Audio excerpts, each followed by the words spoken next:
Dia keluar rumah dengan pedang terhunus untuk menghabisi Nabi. Tapi siapa sangka, dia justru pulang membawa iman yang mengguncang seluruh kota Mekah. Pagi itu, udara Mekah membeku oleh teror. Seorang pria raksasa dengan mata merah menyala meraih pedangnya, menariknya dari sarung dengan bunyi logam yang mengerikan. Niatnya hanya satu, menghabisi nyawa Rasulullah SAW. Penduduk Quraisy menepi, yakin bahwa hari itu Islam akan tamat di tangan sang singa gurun, Umar bin Khattab. Namun, tahukah Anda bahwa sebuah kisah Islami yang paling mengguncang sejarah justru dimulai dari tetesan darah seorang wanita? Saat Umar melayangkan tamparan keras hingga adiknya bersimbah darah, sebuah keajaiban terjadi. Amarah yang meledak tiba-tiba runtuh saat tangannya menyentuh lembaran suci yang selama ini ia benci. Apa yang tertulis di sana hingga membuat pria paling ditakuti sejazirah Arab ini jatuh tersungkur dan menangis seperti bayi? Mengapa pedang yang tadinya haus darah tiba-tiba bersujud di hadapan kalimat Tuhan? Ini bukan sekadar cerita masa lalu, melainkan kisah Islami tentang revolusi jiwa yang mustahil. Dari pemburu menjadi pelindung, dari musuh paling benci menjadi Al-Faruq sang pembeda kebenaran. Simak detik-detik mencekam saat hidayah menembus hati yang sekeras batu karang. Assalamualaikum warahmatullahi wabarakatuh. Dukung terus channel Jejak Tapak Islam agar kami bisa membagikan kisah Islami yang penuh hikmah ini. Mohon dukungannya untuk subscribe, like, dan komen, serta nyalakan loncengnya. Tolong tulis sholawat di kolom komentar agar kita semua mendapatkan syafaat di hari akhir. Bagi yang sudah mendukung, saya doakan rizkinya melimpah, panjang umur, dan selalu dalam keberkahan Allah Subhanahu wa Ta'ala. Amin. Di tengah hamparan gurun pasir yang tak bertepi, di bawah langit yang menyimpan ribuan rahasia sejarah, kota Mekah berdiri tegak, namun tenggelam dalam kegelapan spiritual. Ini adalah masa di mana kehormatan diukur dengan ketajaman pedang, dan kebenaran seringkali tertimbun oleh tahayul serta fanatisme suku. Angin gurun yang panas tidak hanya membawa debu, tetapi juga membawa ketegangan yang kian memuncak di antara penduduknya. Sebuah perpecahan besar sedang terjadi, memisahkan ayah dari anak, saudara dari saudari, meretakkan fondasi masyarakat Quraisy yang selama ini kokoh. Para pemimpin Quraisy yang selama ini memegang kendali kekuasaan dan perdagangan, kini dirundung kegelisahan yang mendalam. Seruan baru yang dibawa oleh Muhammad bin Abdullah telah mengguncang singgasana kekuasaan mereka. Bukan sekadar masalah agama, bagi mereka, ini adalah ancaman terhadap status sosial, ekonomi, dan warisan leluhur. Mereka berkumpul di Darun Nadwah, bukan untuk berdagang, melainkan untuk merancang strategi pembungkaman.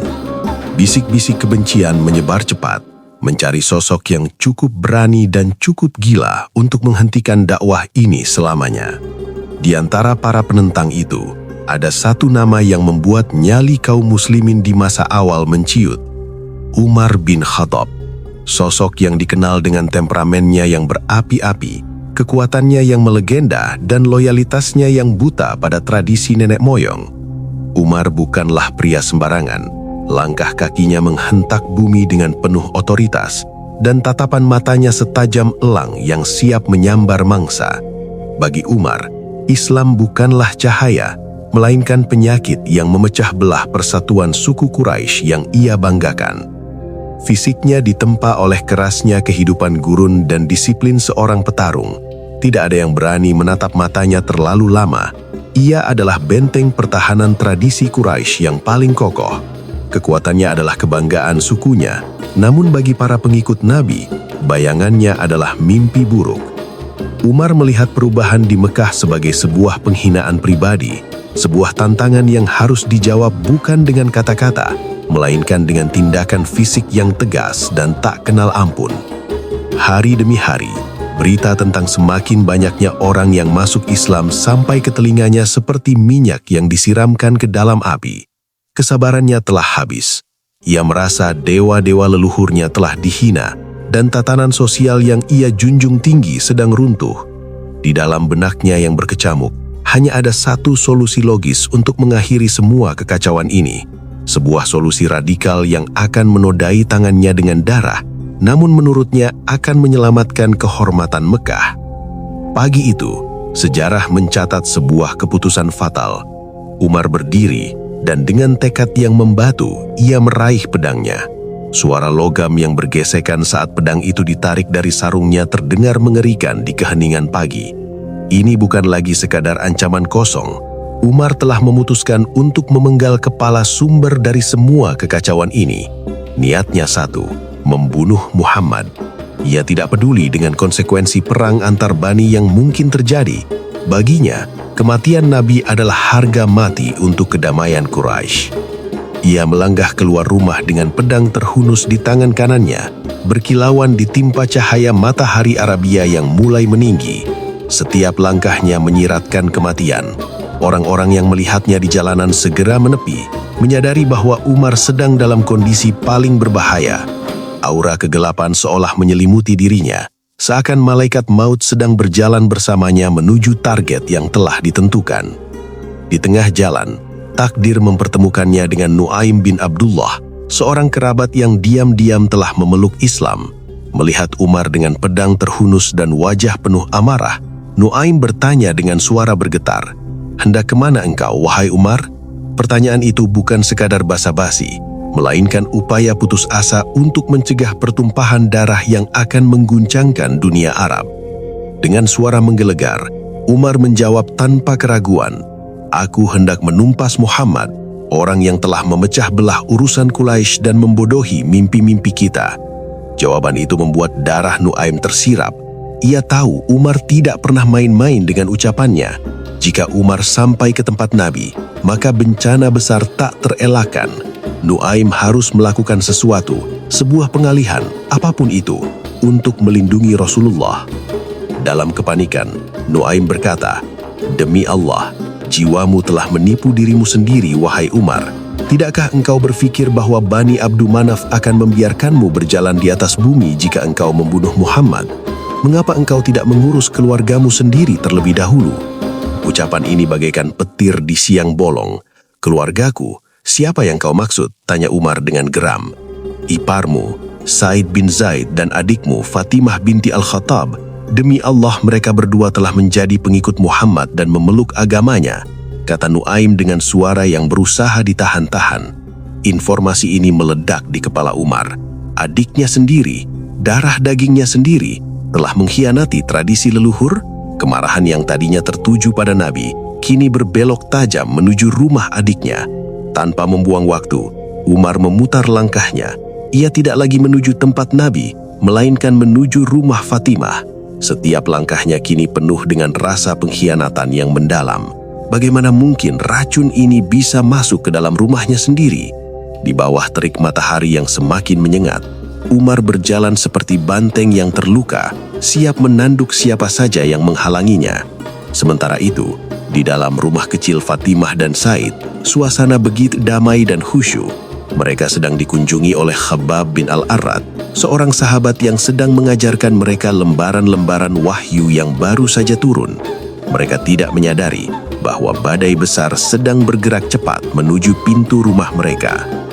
Umar tiba di depan pintu rumah adiknya. Napasnya memburu. Sebelum ia menggedor, telinganya menangkap suara yang asing, suara gumaman ritmis, sebuah bacaan yang belum pernah ia dengar sebelumnya. Itu bukan syair, bukan pula mantra dukun.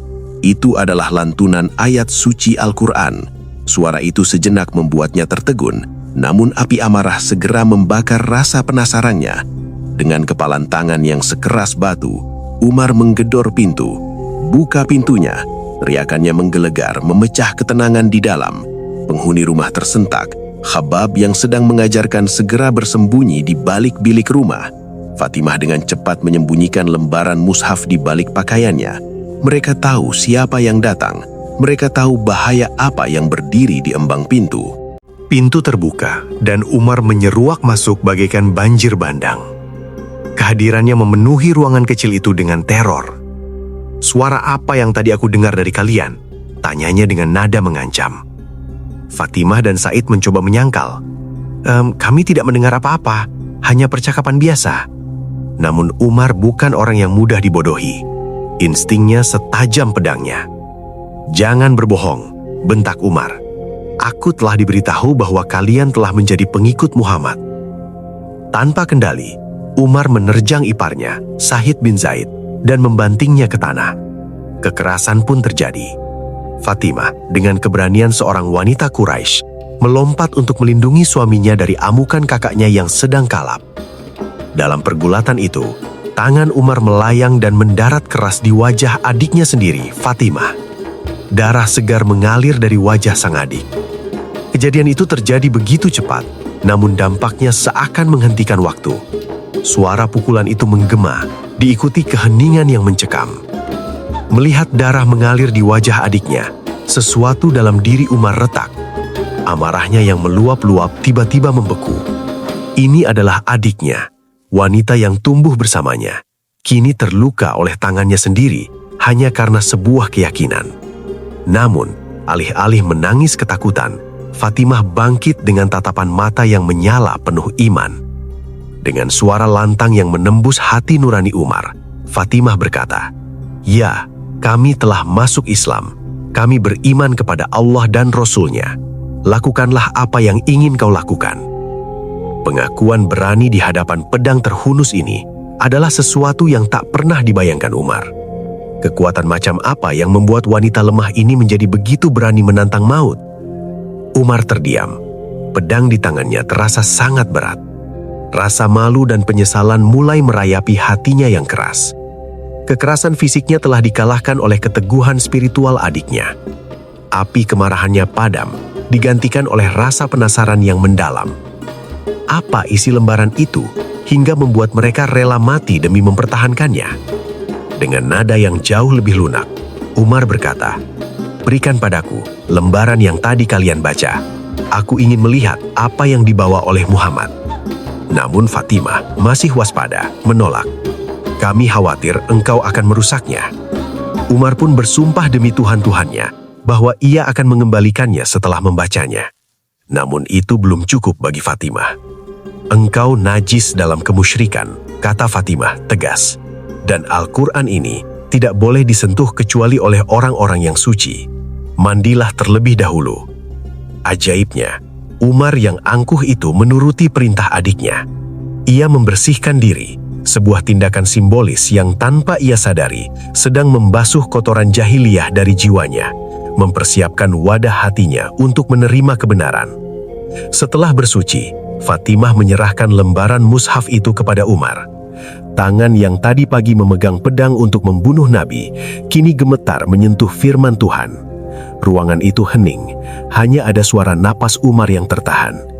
Ia mulai membuka lembaran itu. Di sana tertulis awal dari surah Toha. Mata Umar menelusuri baris-baris huruf itu.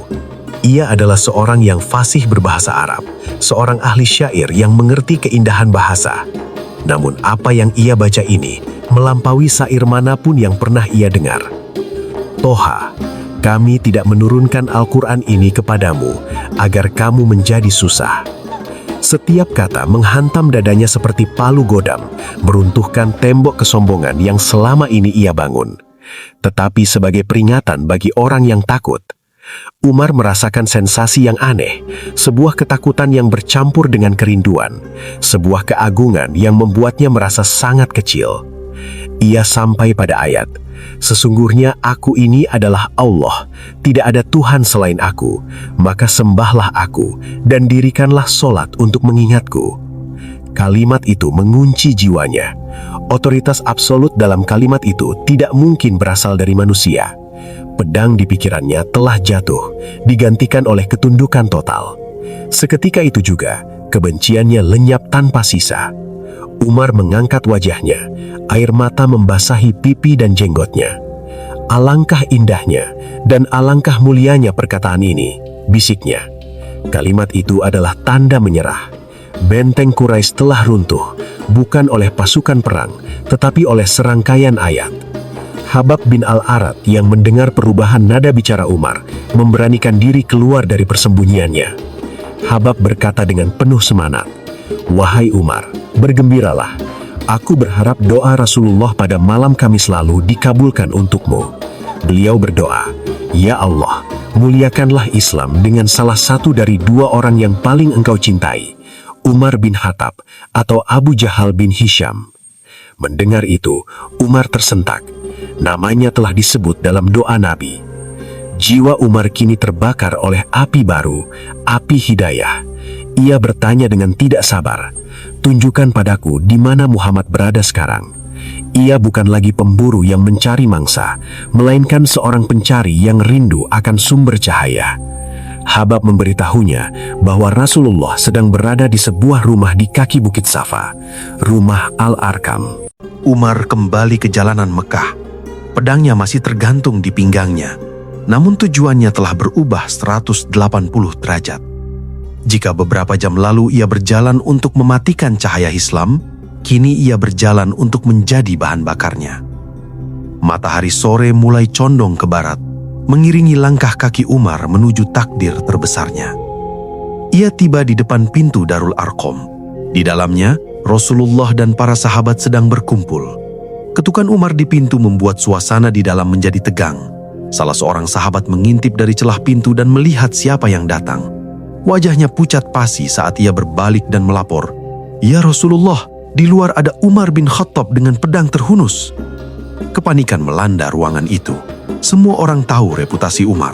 Hamzah bin Abdul Muthalib, sang singa Allah yang juga ada di sana, melihat kegelisahan mereka. Dengan tenang dan gagah berani, Hamzah berkata, "Izinkan dia masuk.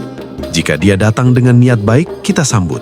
Jika dia datang dengan niat buruk, kita akan membunuhnya dengan pedangnya sendiri." Rasulullah dengan ketenangan yang meneduhkan samudra memerintahkan agar pintu dibuka. Pintu pun terkuak. Umar bin Khattab berdiri di sana, sosok raksasa yang memenuhi bingkai pintu. Namun tidak ada serangan. Umar melangkah masuk dan aura ruangan itu seketika berubah. Rasulullah bangkit menghampiri Umar. Beliau memegang ujung baju dan selendang Umar, lalu menyentaknya dengan tegas seraya bersabda, "Apa yang membawamu kemari, wahai putra Khattab? Apakah engkau tidak akan berhenti sampai Allah menurunkan bencana kepadamu?" Sentakan dan pertanyaan itu meruntuhkan sisa-sisa ego Umar. Di hadapan Nabi, Umar merasa kerdil. Dengan suara yang bergetar menahan tangis, Umar menjawab, "Aku datang untuk beriman kepada Allah dan Rasul-Nya, serta apa yang dibawanya dari sisi Allah." Lalu, kalimat suci itu meluncur dari lisannya. "Asyhadu an la ilaha illallah wa asyhadu anna Muhammadan Rasulullah." Detik itu, sejarah Islam berubah selamanya. Mendengar syahadat Umar, serentak para sahabat di dalam rumah bertakbir, "Allahu Akbar." Suara takbir mereka begitu keras hingga terdengar sampai ke jalanan Mekah. Itu adalah ledakan kegembiraan yang telah lama tertahan. Umar, sang musuh besar, kini telah menjadi saudara seiman. Kekuatan Islam telah bertambah berlipat ganda.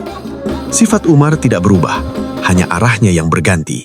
Ia langsung bertanya, "Wahai Rasulullah, bukankah kita berada di atas kebenaran, mati ataupun hidup?" Rasulullah membenarkan. Maka Umar berkata, "Lalu mengapa kita harus sembunyi-sembunyi? Demi Izat yang mengutusmu dengan kebenaran, kita harus keluar dan menampakkan agama ini." Untuk pertama kalinya, kaum muslimin keluar dalam dua barisan. Satu barisan dipimpin oleh Hamzah dan barisan lainnya dipimpin oleh Umar. Mereka berjalan menuju Ka'bah di siang bolong.